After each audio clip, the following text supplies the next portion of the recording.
so much motherfucking design on right now. Break it down, bring it back, make it clap. I got 3 old thoughts, new guap, wear that thing. Bitches on my line, and you know that.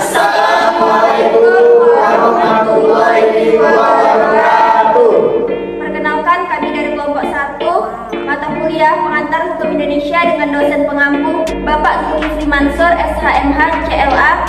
Di sini saya Rika Ariati sebagai moderator. Pembaca materi ada Rafiatul Inayah, Fibrayana, Sri Wahyuni, Iman Guru, Ray Ferdinand, dan juga Muhammad Fitra Al-Fatih. Materi kami di sini adalah hukum perburuhan.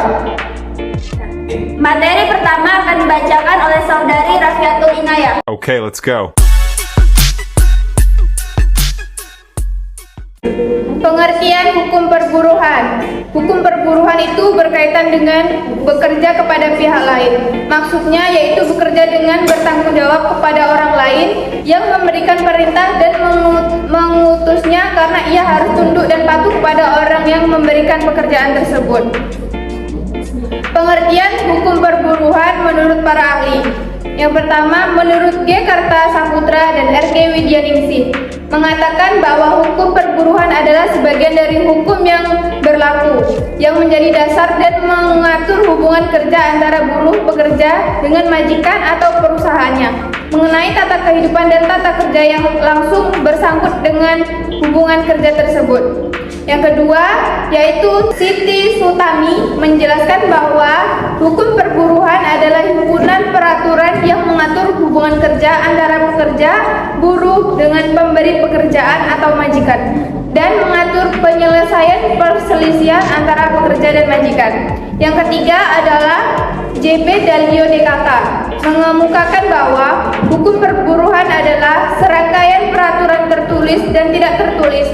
Peraturan itu mengenai suatu kejadian berhubungan dengan pekerjaan. Ada orang yang bekerja pada orang lain, ada balas jasa berupa upah. Yang keempat yaitu Imam Supomo mengatakan bahwa hukum perburuhan adalah suatu himpunan peraturan baik tertulis maupun tidak yang berkenaan dengan kejadian di mana seorang bekerja pada orang lain dengan menerima upah. Yang kelima adalah Mr. Molenar memberikan rumusan hukum perburuhan, yaitu suatu bagian hukum yang berlaku pada pokok mengatur hubungan antara buruh dan majikan. Baiklah, materi selanjutnya akan disampaikan kepada saudari Fibrayana. Okay, let's go. Dari definisi hukumnya tadi yang dijelaskan oleh beberapa ahli, maka dapat jelaskan beberapa unsur hukum perburuhan, yaitu adanya peraturan tertulis dan tidak tertulis. Yang kedua, peraturan tersebut mengatur suatu kejadian. Yang ketiga, adanya orang yang bekerja pada pihak lain atau disebut sebagai majikan dan adanya upah. Dengan demikian, unsur penting dalam hukum perburuhan itu adalah majikan, buruh, dan upah. Majikan adalah orang yang memperkerjakan buruh dan memberikan upah. Buruh adalah orang yang bekerja pada majikan dengan menerima upah. Sedangkan upah adalah balas jasa yang diterima buruh dari majikan atau pembayaran yang diterima buruh selama ia bekerja. Materi selanjutnya akan dibacakan oleh saudara Fitra. Okay, let's go. Untuk membuktikan apa yang dikemukakan oleh teman saya tadi, maka dapat kita lihat dalam Undang-Undang Nomor 12 Tahun 1984 yang menjelaskan bahwa pekerjaan adalah pekerjaan yang dijalankan oleh buruh untuk majikannya dalam hubungan kerja dan dengan menerima upah. Berkaitan dengan pengertian yang tadi, dijelaskan bahwa hukum perburuhan tidak meliputi pegawai negeri. Meskipun secara yuridis teknis pegawai negeri dapat dikatakan sebagai buruh karena bekerja pada pihak lain, yaitu negara, dengan menerima upah atau gaji. Akan tetapi, secara yuridis politis terhadap pegawai negeri tidak diperlakukan peraturan-peraturan perburuhan. Namun demikian diperlukan peraturan-peraturan sendiri, yakni Undang-Undang Kepegawaian dan peraturan-peraturan lainnya. Baiklah, materi selanjutnya akan disampaikan oleh saudara Ray Ferdinand. Okay, let's go. perjanjian kerja dan perjanjian perburuhan. Hubungan kerja ini pada dasarnya adalah hubungan antara buruh dan majikan setelah adanya perjanjian kerja. Menurut Imam Supomo bahwa perjanjian kerja adalah perjanjian di mana pihak ke-1, buruh, mengikatkan diri untuk bekerja dengan menerima upah pada pihak lainnya.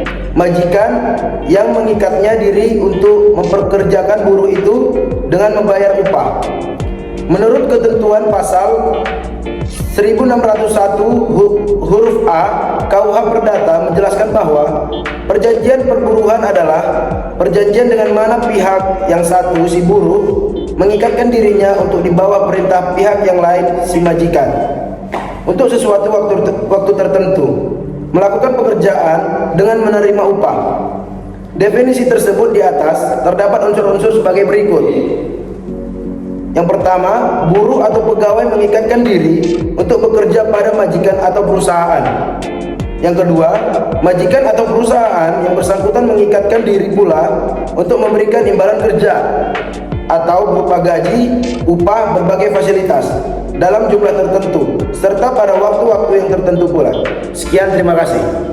Baiklah, materi selanjutnya akan disampaikan oleh Sri Wahyuni. Okay, let's go. Perumusan perjanjian kerja yang disebutkan di dalam pasal 1601 huruf A KUH Perdata tersebut adalah kurang lengkap. Karena di sini yang mengikatkan diri hanyalah pihak buruh saja. Tidak juga pihak lainnya, yaitu majikan. Pada tiap hal perjanjian yang bersegi dua, yang mengikatkan diri adalah kedua belah pihak yang bersangkutan. Perjanjian kerja pada dasarnya harus memuat ketentuan-ketentuan yang berkenan dengan hubungan kerja, yaitu hak dan kewajiban buruh serta hak dan kewajiban majikan.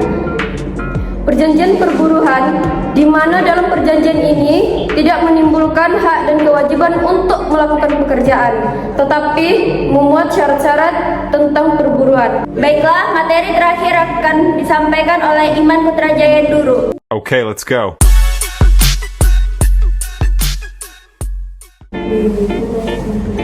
Dalam hubungan kerja antara majikan dengan buruh dapat terjadi pemutusan hubungan kerja. Maksud pemutusan hubungan kerja adalah mengakhiri hubungan kerja antara buruh dengan majikan. Dalam teori hukum pemburuan dikenal adanya 4 jenis pemutusan hubungan kerja, yaitu 1. Pemutusan hubungan kerja demi hukum, yang artinya adalah pemutusan hubungan kerja demi hukum berarti putus dengan sendirinya tanpa diperlukan adanya tindakan salah satu pihak, buruh atau majikan yang ditunjukkan untuk itu. 2. Pemutusan hubungan kerja oleh pihak buruh.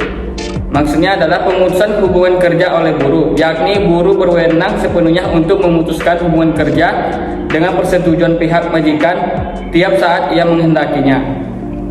Yang ketiga, pemutusan hubungan kerja oleh pihak majikan. Pemutusan hubungan kerja oleh pihak majikan yaitu pemutusan hubungan kerja yang terjadi bila ada persetujuan dari panitia penyelesaian perselisihan pemburuan daerah P4D atau dari panitia penyelesaian perselisihan pemburuan pusat P4P. Yang keempat, pemutusan hubungan kerja oleh pengadilan. Yang dimaksud pemutusan hubungan kerja oleh pengadilan adalah pemutusan oleh pengadilan perdata biasanya atas permintaan yang bersangkutan berdasarkan alasan penting. Baiklah, sekian presentasi dari kelompok kami. Lebih dan kurangnya kami mohon maaf. Wabillahi taufiq wal hidayah. Wassalamualaikum warahmatullahi wabarakatuh.